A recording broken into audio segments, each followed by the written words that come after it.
সিদিনাই হস্তিনার রাজ ভিক্ষা হওয়ার পরে রাজ পরিবার হস্ত ভিক্ষার দায়িত্ব গ্রহণ করেছিল আচার্য দুর্নয়। সেদিনাই প্রতিজ্ঞা করেছিল হস্তিনার একজন সৈনিক গ্রহী করে একজন যোদ্ধা।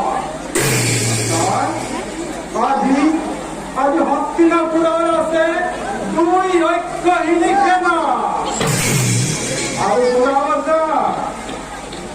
ক্ষত্রিয় নীতি অনুযায়ী প্রত্যেকজন সৈনিককে নিতে করব লাগছে কঠোরের পরে কঠোর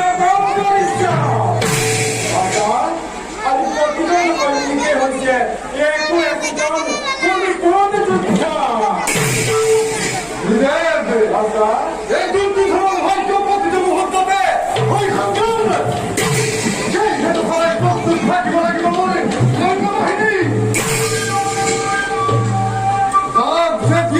প্রয়োজন হয় তেতিয়াই রাত ভৰাই ফেলবা দিব পাৰিব। অনুগ্ৰহ কৰি কৈছো কৰ্তব্যৰ কেতিয়াও অৱহেলা কৰে। দায়িত্ব আৰু কৰ্তব্যৰ কথা কৈ মনোকষ্ট কৰিবলৈ চেষ্টা নকৰিব। দায়িত্ব আৰু কৰ্তব্যৰ ক্ষেত্ৰত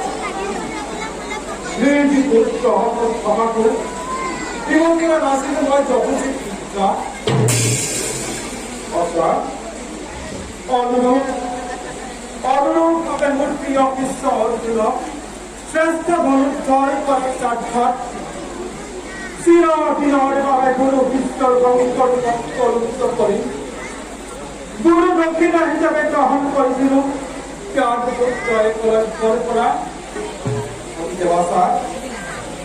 তুমি সেই বিষয়ে অকল চিন্তা নকৰিবা। আৰু দুৰাবাসা ৰাত অন্ধৰে প্ৰতিবদ্ধ হৈ আচাৰ্য দুৰ্নয় কদাপি নকৰে নিজ কৰ্তব্য